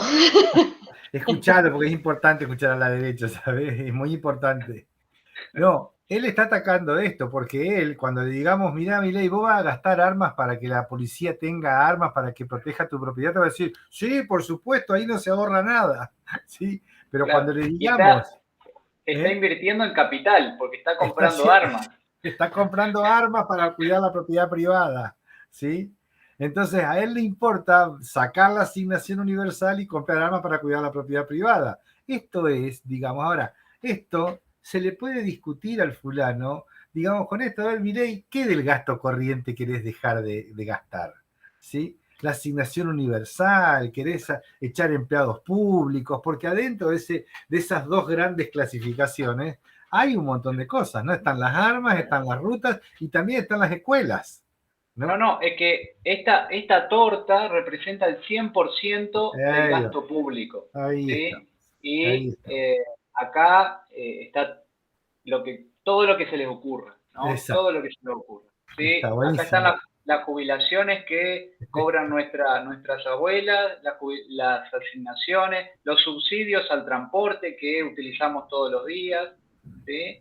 Acá está todo eso, los salarios docentes, el salario que cobra el presidente, Lo que el Estado aporta a la obra social de todo, Moyano, lo que, todo, o sea, toda la cosa está ahí en todo, esa estructura de gastos, ¿sí? Entonces, exacto. Porque no, este es otro filtro, digamos, a través del cual se clasifica todo el volumen del gasto, ¿sí? exacto, buenísimo. Acá, por ejemplo, el clasificador institucional, como mencionaba hoy, tiene distinciones muy interesantes porque, por ejemplo, se puede analizar cuánto gasta el Poder Ejecutivo en particular, y que es el que de alguna forma tiene mayor volumen de gasto público, pero también se puede observar cómo gasta, por ejemplo, instituciones descentralizadas como el Ministerio de Desarrollo Social o el Ministerio de Agricultura, pero también cómo gastan institutos por ejemplo, el Instituto de Economía Social, cómo gasta el PAMI, cómo gasta el INTA, cómo gasta la Universidad de Entre Ríos, ¿sí? Entonces nosotros podemos observar desde el punto de vista institucional cuál es el volumen de gasto que tiene determinados organismos públicos. Por ejemplo, a través de este clasificador podemos observar cuánto es el poder de financiamiento, el poder de inversión que tiene la ANSES, ¿no? Porque la ANSES es uno de los organismos públicos en Argentina que mayor volumen de gasto maneja, lo mismo que el Ministerio de Trabajo, ¿sí? Son organismos públicos que tienen mucha capacidad de fuego, de fogonear la economía, ¿no? Entonces, si uno quiere, en un momento de recesión, por ejemplo, tiene que ver esos organismos, de cómo aumentan o disminuyen su nivel de gasto, ¿no? Entonces, Sí, de hecho, por ejemplo, cuando se hizo, perdón, un ejemplo, cuando se hizo el programa de las computadoras, ¿no? Para los estudiantes de la escuela primaria y secundaria, el pagador de la computadora era ANSES, no era el Ministerio de Educación, ¿sí? Fíjense que entonces era una partida presupuestaria que estaba asignada al fondo de reserva para el pago de jubilaciones, ¿sí? Sin embargo, como es como la extracción para jubilaciones que realiza el Estado se realiza mes a mes, ese presupuesto va creciendo, ¿sí? Eso debería ser un resguardo. El tema es que cuando no tenemos gastos corrientes, no tenemos un buen flujo de caja, digamos, apelamos a esos fondos para hacer gastos corrientes o gastos de capital, digamos. Entonces tenemos que ahí luego compensar. Entonces nunca se termina de saber muy bien y ahí se nos mezcla la finalidad, digamos, con el encuadre institucional. Y ahí es lo que dice Cristian, se pone complicada la cosa porque exacto. No, está comprando computadoras, digamos. ¿Sí? Bueno, claro, no, y ahí resulta, más allá de la discusión, porque la discusión previsional es una discusión en sí misma, ¿no? Exacto. Y más con esto de que si es privada, si es pública, si es solidaria, toda la discusión que no es pertinente en este momento, pero observen que en el ejemplo que daba Mario, se cruzan, por ejemplo, dos ministerios, dos organismos públicos que pertenecen a ministerios totalmente de naturaleza diferente, ¿no? Uno es el Ministerio de Educación y otro es el Ministerio de el ANSES, la Agencia de Seguridad Social, ¿no? Y si ustedes recuerdan ese cuadro que veíamos hoy, que era como el más enmadejado, así como más engorroso para entender, ese cuadro representa lo que es, por ejemplo, el programa Conectar Igualdad, ¿no? Se fondea a través de un organismo, pero es otro organismo el que interviene también para definir quién va a recibir computadora, dónde la va a recibir, en qué cantidad va a recibir o qué cantidades son pertinentes para qué territorio, qué escuelas la van a recibir, etcétera. Es decir, cómo se va conectando una oficina con la otra es lo más natural dentro del Estado, ¿sí? Pero se tiene que concretar esa comunicación, se tienen que dar esos procesos. Y eso es lo que se planifica en el presupuesto, ¿no? Esa comunicación institucional es la que tiene que verse reflejada en el presupuesto. Sigamos con los clasificadores, así después vamos a la vida real. Dentro de los clasificadores, el más interesante para mi punto de vista es el clasificador programático, ¿sí? Es el que asócienlo con el diseño y formulación de programas y proyectos de marco lógico, ¿sí? Es la forma más interesante de observar qué hace el Estado, ¿sí? Porque es el nivel de presupuestación más concreto que tiene el Estado para, perdón la redundancia, pero para concretar las políticas públicas. Porque incluso la cuenta de ahorro, inversión, financiamiento utiliza la categoría programática de todas las organizaciones del Estado para medir su producción pública. Es decir, le pregunta al Estado, ¿cuánto gastaste en el programa 54, por ejemplo, de la jurisdicción 51? Le pregunta, ¿qué tenías que producir ahí? Y le pregunta, ¿qué produciste? ¿Sí? ¿Cuál fue tu producción en el año fiscal? Y esta cosa que parece una cosa muy simple es súper interesante, porque uno ahí ve qué es lo que busca el Estado con un programa en particular. Por ejemplo, esto que decíamos hoy de Conectar Igualdad, se pregunta, bueno, ¿cuántas computadoras presupuestaste enviar o cuántos niños presupuestaste que tengan su computadora? Bueno, y ahí se mide, ¿no? Se mide esa producción de cuántos niños o cuántas computadoras fueron entregadas, ¿no? Y ahí se mide la producción pública, ¿no? Esa es la forma más concreta de medir en qué medida se está concretando la política de inclusión, sea en Conectar Igualdad o sea cualquier política en la que estemos observando un programa, ¿no? Y dentro de esta categoría o clasificador programático, la pregunta es, ¿para qué se gasta? ¿Para producir qué cosa? Digamos, ¿no? Y ahí tenemos que, como mencionaba recién, el programa es la categoría programática de mayor nivel en el proceso de presupuestación, ¿sí? El programa contribuye, por eso les decía hoy que lo asocien con el marco lógico, porque el programa contribuye a objetivos de política pública, ¿sí? El programa contempla la provisión de bienes, servicios, acá también podemos agregar la transferencia dineraria, ¿sí? Sí, si un programa no puede concretar o no puede expresar en una meta física qué es lo que propone producir, no es un programa, es otra cosa, ¿sí? O es un subprograma que está dentro de una cadena productiva de un programa más amplio, o forma parte de una actividad o de un proyecto, de una obra, etcétera, pero no alcanza a ser un programa. Un programa es algo que ayuda o que contribuye de manera total al cumplimiento de un objetivo dentro de una política pública, ¿sí? Por eso es algo bien concreto observar un programa dentro del presupuesto, ¿sí? Tanto desde el punto de vista de la formulación del presupuesto, de un programa, como bien decía Maxi hoy, observar el presupuesto como una fuente de información, ¿no? Entonces nosotros, si queremos ver qué se hizo desde la Secretaría de Niñez, Adolescencia y Familia, nos vamos a la apertura programática y nos fijamos cuáles son los programas y cuál es la producción que se propone esos programas. Y ahí vemos qué se proponía hacer y vemos qué se hizo, ¿no? En términos físicos, de metafísica. Mientras ahí se refleja Cristian para que descanse. ¿Qué es lo que estaría entonces? Fíjense con la estructura de marco lógico. El programa Exacto. ahí, finalidad. Es el objetivo más alto dentro de la matriz de marco lógico. Subprograma, propósitos, proyectos, componentes.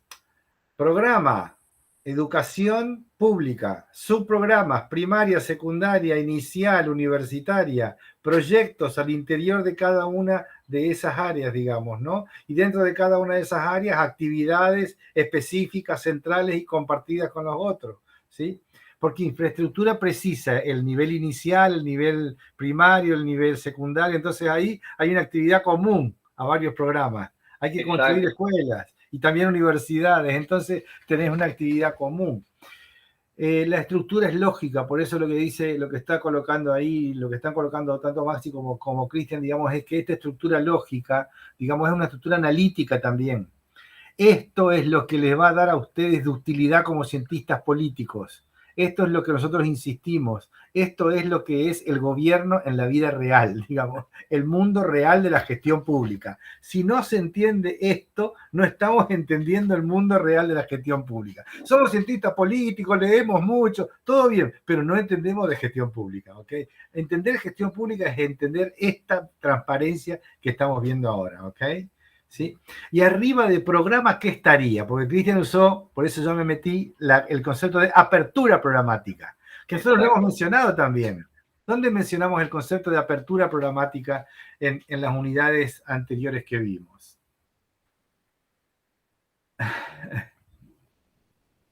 Cuando estuvimos viendo visión, porque arriba de esta palabrita programa está estrategia y arriba de estrategia está visión, ¿sí?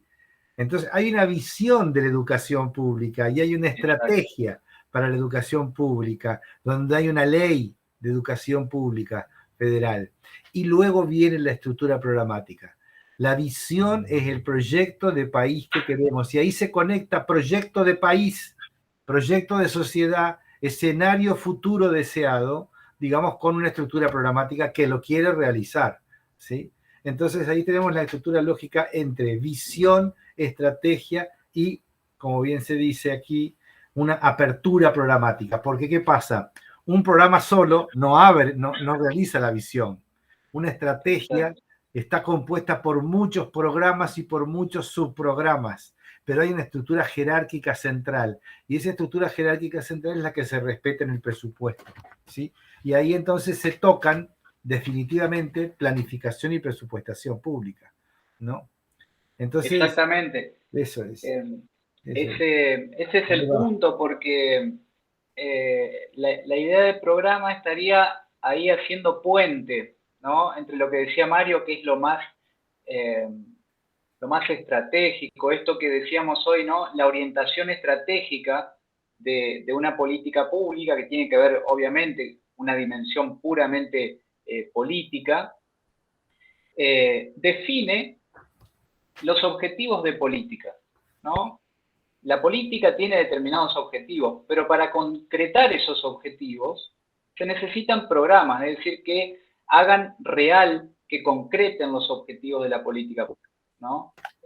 Por eso Mario por ahí mencionaba también esta idea de la estructura lógica dentro del marco lógico. Objetivos, componentes que contribuyen a alcanzar o a completar los objetivos. Bueno, en esta estructura lógica es que se organiza el esta estructura y esta apertura programática de las políticas públicas, ¿no? Acá todo el tiempo se va jugando entre una perspectiva analítica y una perspectiva presupuestaria, digamos, ¿no? Esa es la idea que se propone al recorrer o al hacer este recorrido de los clasificadores. Esto estaba por acá. Esto no lo vamos a ver. Luego tenemos otros clasificadores que nos permiten otra prestación, por ejemplo, identificar en qué se gasta, ¿no? Si gastamos en personal, si gastamos en bienes de consumo, y esto tiene que ver con un clasificador por objeto del gasto. Cuando, por ejemplo, en cualquier proyecto se menciona que, bueno, hay ciertos límites para gastar en personal, ciertos límites para comprar bienes, por ejemplo, bienes de uso, para servicios no personales, para bienes de consumo, etc. Este clasificador permite observar de qué modo el Estado está invirtiendo el dinero, ¿no? Por ejemplo, lo que después vamos a ver un poco, cómo es la estructura de gasto de la provincia de Entre Ríos, que es diferente a la estructura del gasto del Estado Nacional, justamente porque los estados provinciales tienen mucho gasto en personal. ¿Por qué? Porque buena parte del volumen de los gastos o del recurso que invierten los estados provinciales tienen que ver con seguridad, tienen que ver con educación y tienen que ver con salud. Son gastos donde el recurso humano, donde el personal tiene un nivel muy alto, ¿no? Entonces esto nos permite observar el presupuesto a través de estas categorías, ¿no? Por ahí no quisiera quedarme mucho en todas las opciones que nos da cada clasificador, después se los puedo pasar o lo podemos ver, sino que me gustaría avanzar para ir a un presupuesto real, en vivo y en directo. Bien, bien. Luego tenemos clasificador por fuente de financiamiento. Esto resulta muy interesante porque podemos observar cómo se financia todo el gasto, ¿no? Y para ir un poco más avanzado, tenemos, por ejemplo, esta es la estructura de financiamiento indicada en el número 1, que tiene que ver con las fuentes internas, ¿sí? Que tienen que ver con recursos tributarios, crédito interno, transferencias internas, y el ítem 2 tiene que ver con recursos externos, sean transferencias o sea crédito externo, ¿no? Entonces, en el ítem 1 tenemos, por ejemplo, aportes personales, el impuesto al valor agregado, contribuciones patronales, y acá tenemos los volúmenes, ¿no? Tenemos diferentes, el impuesto al débito y crédito, son impuestos que financian con recursos tributarios al gasto público. Pero también tenemos, en el ítem 2, las fuentes externas, ¿sí? Por ejemplo, acá, en esta tabla, se cruzan dos clasificadores, ¿sí? Se cruza el clasificador que veíamos hoy, institucional o jurisdiccional, con las fuentes de financiamiento. Y lo traigo acá, este es el presupuesto 2020, esto es ahí está arriba, no lo ve. Esto lo elabora Macri en aquel momento, y lo traigo porque resulta muy interesante, digamos, el peso que significaba la deuda externa, ¿no? Dentro del presupuesto, porque los servicios de la deuda es otra jurisdicción dentro del presupuesto, y resulta muy interesante porque en el nivel global del total general de todo el volumen de gasto público, que acá representaba 6 billones, un poquito más de 6 billones de pesos, el 19% estaba dirigido al pago de la deuda, ¿no? Ahora, el 93% de ese 1.200.000.000 estaba, sí, el 93% de ese 1.200.000.000 estaba financiado por crédito externo, ¿sí? Acá lo tapa justo el valor, pero lo significativo era que la deuda estaba financiada por más deuda. ¿Se entiende? Y esto nos permite, por ejemplo, esta clasificación, este cruce de clasificadores, nos permite hacer este tipo de análisis, ¿no? O, por ejemplo, cuáles de todos los organismos que forman parte en ese momento del gabinete están financiados por créditos externos, en qué magnitud, ¿sí? Por ejemplo, el Ministerio de Transporte tiene participación de crédito externo en un volumen interesante, el Ministerio del Interior también, ¿sí? Y después uno puede ir a observar en qué programas se está financiando o qué programas se están financiando con crédito externo, ¿no? Y estos son como pequeñas puertas de entrada para hacer análisis del presupuesto y bueno, y depende del interés de lo que cada uno por ahí está buscando observar. Y después creo que esta es la última clasificación, que es dónde se gasta los recursos públicos, en este caso del Estado Nacional.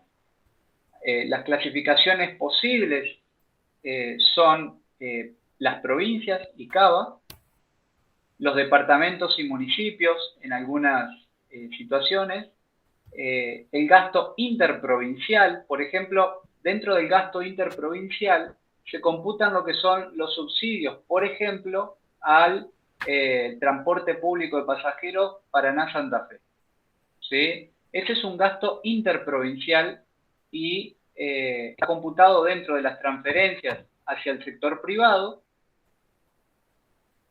y es un gasto que no es nacional, no corresponde a una provincia, sino que es un gasto interprovincial de un servicio que es, creo que figura como interurbano o interprovincial, y allí se puede observar cuánto es el gasto o cuántos son los recursos que destina el Estado para las empresas de este tipo o para el servicio de transporte en general o en una provincia en particular, si fuese solo una provincia.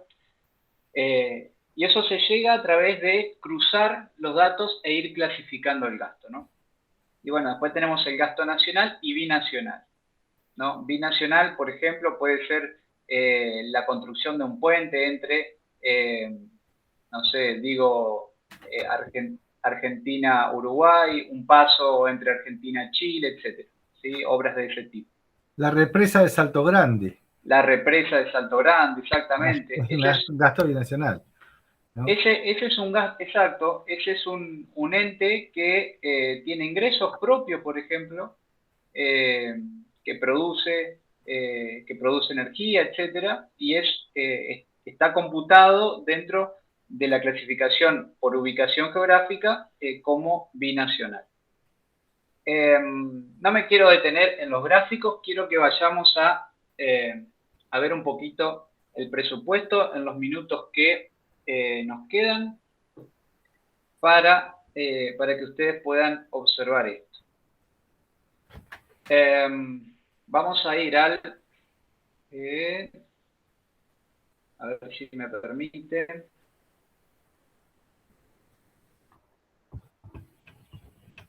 Aquí voy a compartir pantalla de la pestaña ahora para que podamos ver todas las prestaciones que tiene el ingresar a la página del presupuesto. Esta es la versión del presupuesto nacional, del presupuesto abierto, que, como ustedes verán, está clasificada a través de las preguntas que nos íbamos haciendo cuando presentábamos los clasificadores. Y a mí me gustaría ir, en estos poquísimos minutos que nos quedan, a observar cómo nos permite revisar todo el gasto público. Yo luego les voy a pasar el link, se lo voy a pasar a Mario, Maxi, para que lo compartan y ustedes puedan navegar un poco. Yo hice una entrada, ¿sí?, a explorar el gasto público a través de la pregunta ¿para qué se gasta?, ¿no?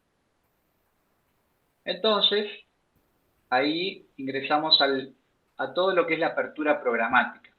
Y este gráfico es muy interesante porque nos permite observar a través del clasificador primero institucional, nos permite ingresar, por ejemplo, al Ministerio de Trabajo, ¿sí?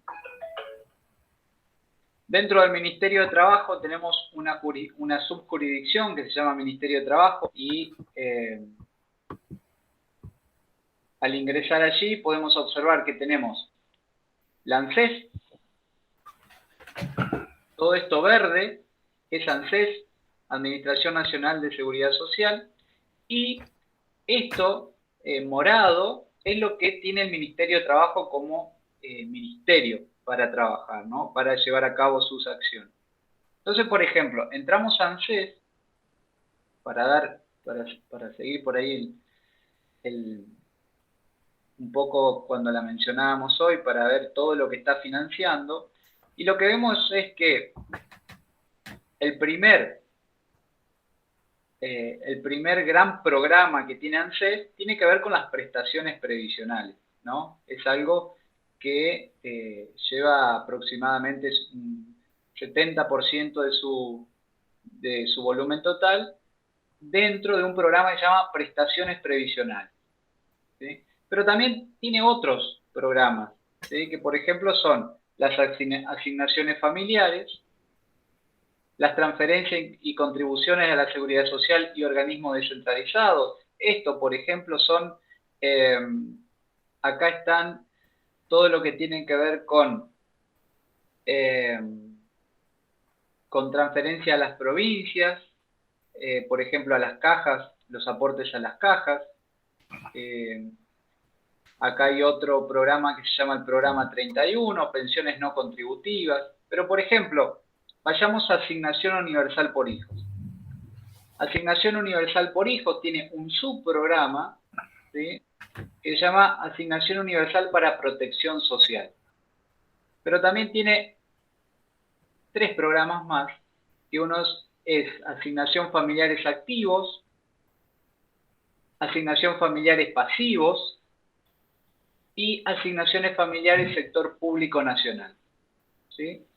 El programa de asignaciones familiares se constituye de estos 4 subprogramas, y si por ejemplo clicamos en uno, nos damos cuenta que no tiene mayores desagregaciones. Pero al volver, por ejemplo, queremos observar las asignaciones familiares de activo, nos damos cuenta que tiene una actividad que se llama asignaciones familiares activos y asignaciones familiares monotributistas. Y de acá, por ejemplo, en la parte derecha ustedes van viendo que los volúmenes van cambiando. De aquí podemos saber cuánto el Estado está aportando a través de las asignaciones familiares a los monotributistas, perdón. Y saber cuánto se está aportando a las asignaciones familiares de activos, ¿no? Estos son los niveles desagregados. Y estos ya son transferencias, ¿sí? Digamos, esta porción son transferencias que reciben los monotributistas en alguna cuenta bancaria, ¿sí? Este es el nivel micro de la producción pública, que sería una transferencia, ¿no? Para dar un ejemplo, por ejemplo, dentro del Ministerio de Trabajo. Y así podemos, por ejemplo, observar ¿Dónde estaba el Ministerio de Desarrollo Social? Por ejemplo, podemos ver, aquí también tenemos, vamos a un Miren organismo qué poquitito la Secretaría de Niñez, ¿eh?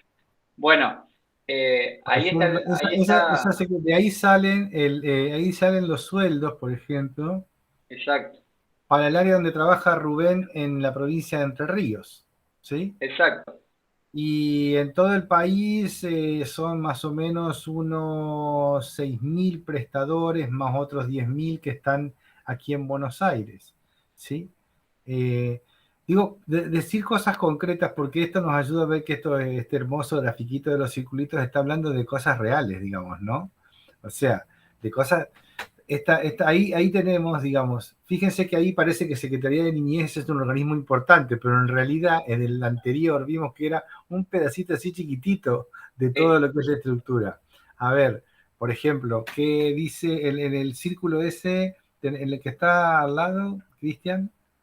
Eso. Este es el, pasa que la Secretaría debe ser un organismo, debe tener o autarquía o debe estar descentralizado Está o un poquito algo. descentralizado, sí. Ese es Sí, todo el ministerio. exacto, y este es el ministerio, este sería el organismo centralizado Ahí del tenemos ministerio, política ¿no? alimentaria. Acá están las políticas alimentarias y todo este volumen, si uno clica acá, todo este volumen son políticas alimentarias. Entonces, cuando uno va al subprograma política alimentaria, luego vamos a proyecto política alimentaria, vemos acá, por ejemplo, cómo se desagrega en las diferentes actividades, ¿no? Proyectos focalizados, situación de vulnerabilidad social, actividad comedores comunitarios y merenderos, comedores escolares. Estos son los aportes que van dirigidos a esas actividades. Complemento alimentario, y la más gruesa son, por ejemplo, las tarjetas alimentarias, ¿no? Este sería el volumen que se invierte en toda la Argentina. Perdón, quiero decir una cosa. Cuando uno afirma que se ha bancarizado la ayuda social en la Argentina, estamos viendo esto. La tarjeta se lleva casi todo el círculo, menos un pedacito que es el que va en bienes o en dinero a los merenderos, ¿sí? Entonces, eso es toda una política eso, ¿sí? Y en eso están coincidiendo aparentemente todos los partidos políticos porque nadie dice de modificar eso, ¿sí? Es decir, entonces lo que estamos haciendo es, ¿cuál es la concepción de la política social, digamos, para la alimentación? Te doy la tarjeta y no me hinches más, ¿sí? Es una lectura. Es una lectura posible. O decir, no, mira, es mucho más eficiente subsidiar la demanda. Entregársela a los punteros, se la damos a la tarjeta a la señora del barrio y que la señora con su tarjeta haga con la plata que le damos lo que tenga ganas, ¿sí? Que es el famoso fundamento del subsidio a la demanda, ¿verdad? Entonces, ahora, esa tarjeta, ese dinero de esa tarjeta, ¿a dónde termina? Si va a alimentos, la mayoría de las veces en los supermercados, ¿sí? O sea que eso es una transferencia que uno puede pensar que esa tarjeta alimentaria va a ir a supermercados chinos y a supermercados de grandes cadenas de supermercados, ¿sí? Si se cumple con ese destino. Y entonces también el Estado, ¿no? El Estado, viste como dicen los liberales, ¿no? No interviene en la economía privada. ¿Cómo? ¿Cómo?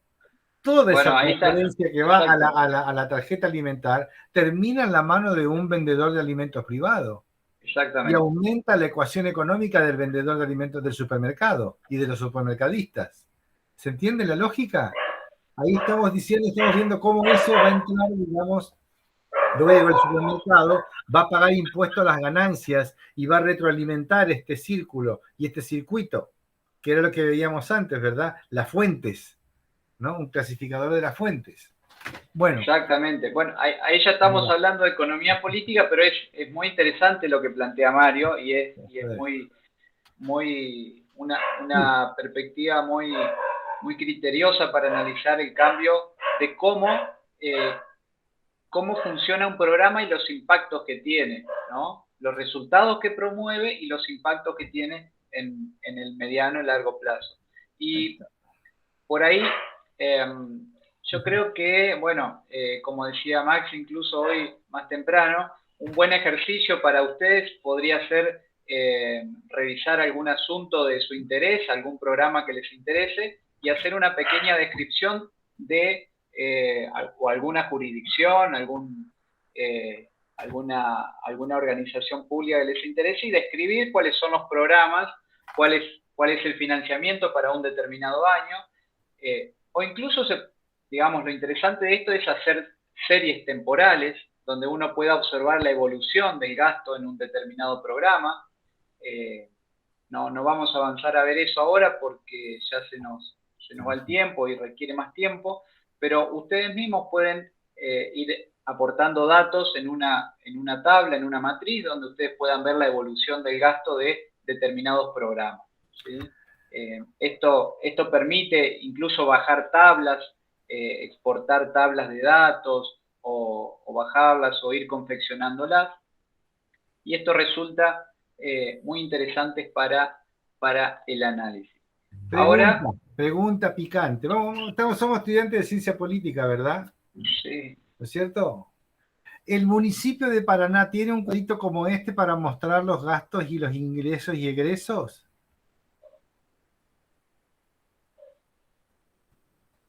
¿Tiene un cuadrito de esta naturaleza? ¿La provincia de Entre Ríos lo tiene? ¿La de Córdoba lo tiene? ¿Lo tiene Neuquén? ¿Qué pasa con los datos públicos? Vale contestar sí, no, y también no sabe o no contesta, porque tiene que ver con lo que les decía al principio. Hay ejercicios que uno lo dice, pero que tienen que pasar a formar parte de nuestra práctica habitual. Yo siempre cuento la anécdota de que en una de las primeras clases del ingreso hubo un docente que nos indicó, en ese momento, año 2007, nos indicó que a partir de ese día que comenzábamos la facultad, tenía que pasar a formar parte de nuestro hábito el leer los diarios. Dijo, no puede haber cientistas políticos que no se dediquen a revisar por lo menos 3 o 4 diarios locales y nacionales para saber qué es lo que está pasando. ¿No? Y bueno, a mí eso me quedó, digamos, eso me marcó, digamos, como una indicación que tiene que ver con la construcción no solo del perfil profesional, sino también, digamos, del tránsito por el espacio de la disciplina. Bueno, sí, Cristian. Respecto de la pregunta, de tu pregunta, Mario, intenté buscar para revisar el presupuesto de Paraná, pero no pude dar con una página de un presupuesto abierto o que tenga algún acceso. Hay que decir que el concejal Graneto, quien yo conozco y hago cosas con él, digamos, ha propuesto en el Consejo Deliberante que por lo menos esté la estructura presupuestaria, si bien no dinámica como está en la que mostraba Cristian, por lo menos que haya una planilla con ingresos y egresos, como para por lo menos entender grosso modo, digamos, a qué va cada una de las cosas, ¿verdad?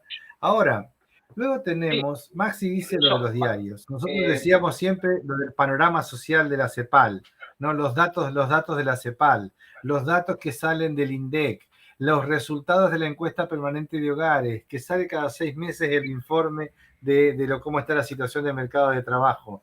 Es el ABC de estas cosas, digamos, y en términos presupuestarios, digamos, la Oficina de Ejecución Presupuestaria y de Jefatura de Gabinete, la Oficina de Presupuesto, digamos, Nacional de Presupuesto del Ministerio de Economía.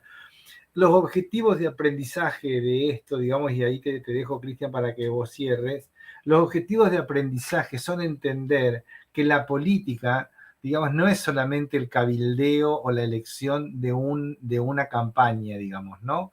Eso es muy importante, pero nosotros tenemos que entender que la gestión pública está asentada en esto que estamos analizando ahora sobre el tema del presupuesto, ¿no? Así que bueno, ese es el objetivo de aprendizaje de esta unidad. Le dejo el cierre a usted, Seiler. Ya estamos. Sí, quería nada más hacer ese comentario sobre el presupuesto de Paraná, que no me dio el tiempo por una razón muy particular del concurso que estuve hoy, pero, por ejemplo, buscando, al igual que el presupuesto nacional y el presupuesto provincial, los ejecutivos necesitan aprobación de sus legislativos. Entonces, en el nivel municipal, el presupuesto se expresa a través de una ordenanza, ¿no? Así como el presupuesto provincial se expresa a través de una ley provincial de presupuesto para la provincia de Entre Ríos. Es posible acceder, si es posible acceder a esa ordenanza, es posible revisar esto que estábamos viendo anteriormente. No lo vamos a ver con el nivel de interactividad que tiene ya desarrollada la Oficina Nacional de Presupuesto, pero al menos podemos revisar. Pero bueno, hay que llegar a esa ordenanza y hay que tener de alguna forma la destreza para poder leerlo en los cuadros que se presentan allí a nivel desagregado en las ordenanzas. Y ahí está la complejidad a veces de leer los presupuestos. Como cierre, y presentando acá la ventana de ingreso que tiene el presupuesto de la provincia de Entre Ríos, que se llama Presupuesto Ciudadano, en este caso 2021, es un sitio que recopila datos desde el 2017, permite acceder de forma muy rápida, de forma muy sintética, a todo lo que tiene que ver con el presupuesto provincial. Es decir, tiene ciertas definiciones acerca de qué es el presupuesto y después tiene una información muy básica, que es cuánto es la recaudación, ¿sí? Y cuánto cuál es el origen de los recursos, ¿sí? Por ejemplo, los recursos corrientes del Estado provincial aquí nos dice que se financian principalmente a través de los tributos, ¿sí? Luego de las contribuciones a la seguridad social, luego en la importancia de las transferencias corrientes y de ingresos de operaciones que en este nomenclador no sé a qué se referirá, pero es cuestión de ver el manual metodológico que tiene el presupuesto de la provincia de Entre Ríos. Y ahí está lo que les digo, porque nosotros no entendamos un clasificador, ya sabemos que hay un manual metodológico donde podemos encontrar esa información. Por ejemplo, acá cómo están conformados los recursos tributarios. Fíjense que esto era algo muy interesante que veíamos la otra vez en la clase del año pasado, que tenía que ver que la provincia tiene una estructura de recursos fiscales que el 75% son de origen nacional y el 25% son de origen provincial, ¿sí? Eso es algo muy interesante porque estuve viendo la comparativa con el año 2018 y esta estructura era menor, ¿sí? La dependencia de recursos nacionales era menor a lo que se está viviendo en este momento, en 2021. Acá podemos ver en el desagregado a qué impuesto, por ejemplo, corresponde todo este volumen que representa el 75%. Y después la estructura del gasto, ¿no? La estructura del gasto provincial, ¿no? Tenemos por finalidad, fíjense que acá van apareciendo los clasificadores.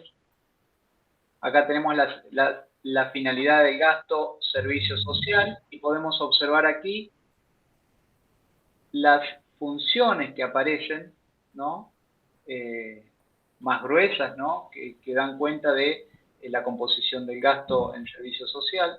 Podemos ver yo estaba mirando que, por ejemplo, dentro de servicios económicos, la función industria no aparece, ¿no? Pensé que era un error de visualizar el arito de las proporciones, pero no. Y esto sería una cuestión para revisar, incluso les invitaría a revisar dentro de el presupuesto cuánto gasta la provincia de Entre Ríos en la función industria, ¿no? Eso es una pregunta que se podrían responder indagando un poco el presupuesto. Muy bueno, creo que tenemos que ir cerrando, ya nos vimos a las medidas ya. Bueno, gracias Cristian por este aporte. Esta era un poco la propuesta de observar los clasificadores para que ustedes los tengan como clave de lectura del presupuesto y como una forma de, como ventanitas, pequeñas ventanitas para ingresar a leer el presupuesto. Muy bien, muchas gracias, muy buena la clase, muy interesante. Quedamos ahí entonces con estos elementos. Tenemos el miércoles que viene entonces un ejercicio evaluatorio, unidad 8, evaluación de políticas y programas, unidad 6, presupuesto en un país federal y presupuestación. Atentos a la bibliografía. Estamos pensando en vamos a ver si hacemos 4 preguntas para poder ser contestadas, digamos, en el transcurso de la clase que viene, por ahí una parte la hacemos multiple choice, para ver algunas cuestiones conceptuales y chequeo de lectura.